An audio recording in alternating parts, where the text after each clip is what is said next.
David. I'm Jeremy. I'm Austin. And currently California is in a drought, and that's a major problem. And the best way to find a solution is to look in the shower, and that's where most of people spend their time. And we thought of a shower monitor as a way for people to look at how much water they're using. So what we have here is a 3D printed case, and inside the case an Arduino hooked up with a LCD screen and a encoder.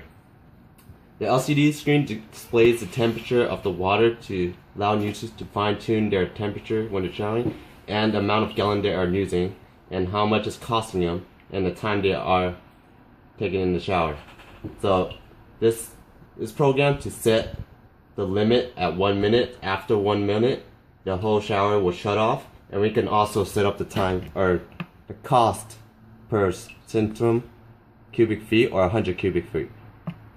So it's currently paused at 4 seconds. If you press the rotary encoder, it will continue until the 1 minute time limit is reached. So while it's running, this is our main rig, this whole thing right here. We have the pump that's pumping water, is drawing from this bucket, and then it goes through these tubing and into the shower head and drains back into the bucket. That's what we use to act as our plumbing, but the main components here are this LCD screen where we control everything using this knob, and then here's a relay, and the relay tells the pump and shut off valve when to turn on and when to turn off. And over here, if you look over here, we got the flow meter that's giving our reading of how much gallons we're using, and here's the shut off valve. And then over here we have a temperature sensor, and that is also giving a reading, and you can see it all back on the LCD screen.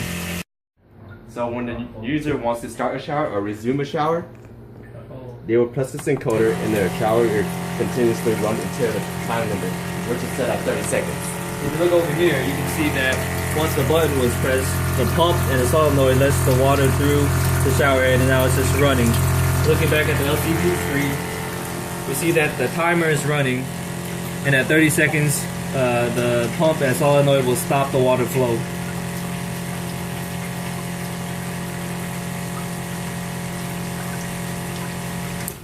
As you can see, the water has stopped, and now right here it tells you how much gallons you've used and the amount of money you used for this shower.